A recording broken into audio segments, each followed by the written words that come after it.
Hey guys, Rainbow Ryan here, and today I'm going to be showing you how to connect and fly your Parrot Bebop drone using an iPhone or any iOS device and the Mad Catz CTRLI Bluetooth controller.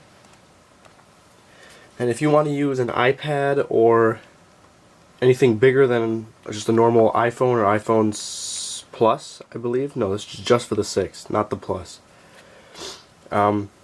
You won't be able to use the clip for the controller.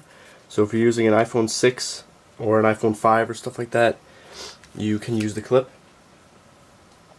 So first, before you do really anything, you want to make sure your drone has a full charge or a substantial charge really before you fly it, depending on how far you're going to fly. If you're just going to fly around your backyard for 5 minutes, make sure it's got at least 50%, 70% I'd say.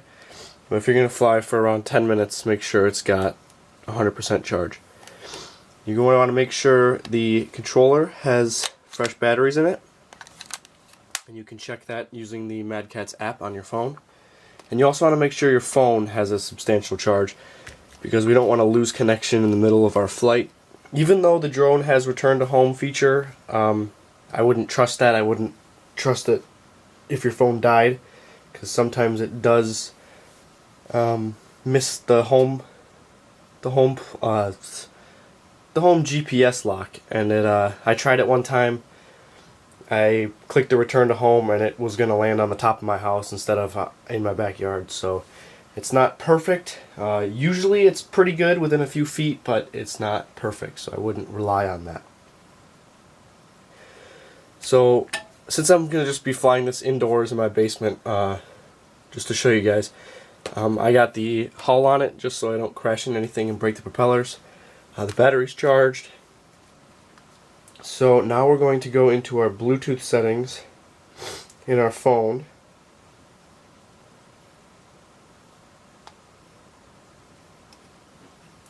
Right, so we're in Bluetooth right here. If it would focus, there we go. And you can see Mad Catz Micro CTRLI since I have already plugged this in. So we're just going to flick the switch right here and turn the controller on. We're going to see the light flashing, and it should connect. That's there. It's connected. So the controller is plugged into our phone, and now we can go to the app that shows us where the how much our battery is. Go to the Mad Catz app, and it shows I have 100% battery on the controller. My firmware is up to date, and all my buttons seem to be working. So now that the controller is plugged in or connected to our phone, we can connect the drone to our phone. And I'm going to move over to the floor over there so I can fly this without crashing into the ceiling. Alright, so now that we have the controller hooked up to our phone, connected, you can see the one light on the controller that shows it's connected. We're going to press the power button on the back of the drone, and you're going to hear a fan turn on, and the drone is going to do its motor checks and all that stuff. So before you actually connect to the drone, make sure you have the Free Flight Pro application downloaded onto your phone or iPad. Then you're going to want to go to your settings, go to Wi-Fi, and then when the fan on the drone turns off, you should be able to see Parrot Bebop Drone or something like that. I changed the name of mine to Ryan's Parrot Bebop Drone, so you're going to select that. And then you can see it is connected. So we are connected to the drone. When you connect the Wi-Fi, the fan will turn back on the drone. And now you can go over to the Free Flight Pro app. And it shows, since this is not the first time I've used this controller, but every time you fly it, it will use the, it will show a controller right here. So connect your remote control click the arrow, and we can see the controller we are using. So I have this drone set to use this stick when you push it up, to have the drone go up when you push it down, down, and when the drone you want it to angle forward, fly forward, or angle backwards and fly backwards, it's this stick. When you want the drone to fly to the left, fly to the right, but stay facing straight, it's this stick. And then this one does the rotation. And I have set my drone for the flips, front flip, back flip, left flip, and right flip for the D-pad. So I can click one of those, it'll do the flip. And then I have my emergency landing is R1 and L1, the settings R2, L2. I have return to home set for Y. And then I set my decrease camera exposure in case it's dark or it's really bright to L1 and R1, so I can change that.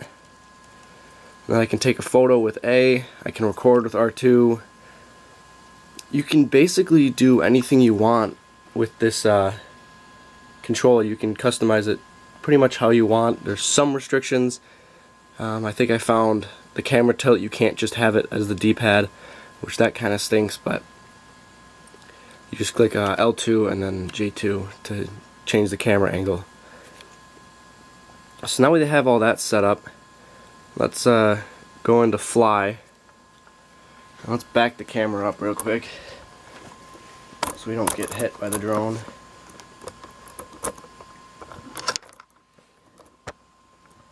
And since I am flying indoors, I'm going to go to my settings and configure. I'm going to select hull. Since we're inside, I want to decrease all these so it doesn't fly too fast.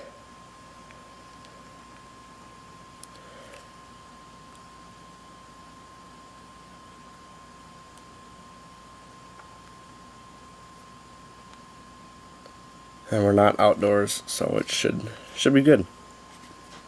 So to take off, I just press X right here.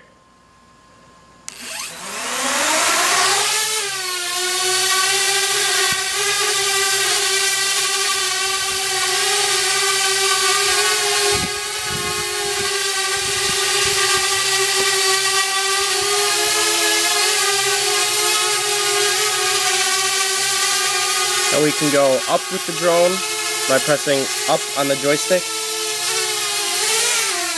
and down by pulling down on the joystick.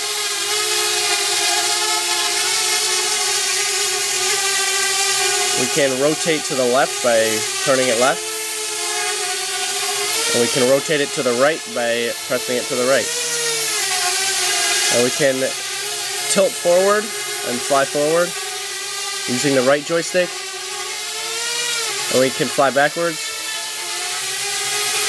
We can fly to the right and the left.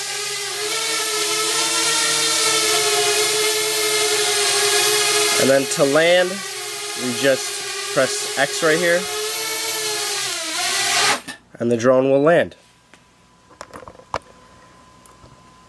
And then after your flight is complete, you're going to want to shut the drone off and turn the controller off, just so you don't waste the batteries, and just turn the controller off.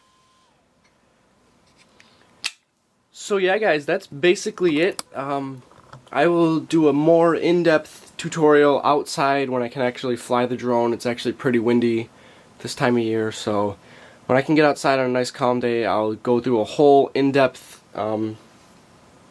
showing of how to fly the drone with this controller, all the features it has, what all the buttons do, and yeah, I'll do more reviews on this drone. I'll show some more footage with the drone, and yeah, I just bought a router for this drone so I can extend the range. It's a range extender. It was only like 20 bucks, so I will have a video that should be coming anytime soon. So I'll have a video about that sometime this week, so you can see how to extend the range of your Parrot Bebop drone. So if you guys like this video, please like, subscribe, and comment if you have any questions, if you have any suggestions for different videos I could do, if you have ideas for videos I could do, anything, criticism, stuff like that, please leave it in the comment section below, and It'd be very appreciated. So with that, I will see you guys later. Peace.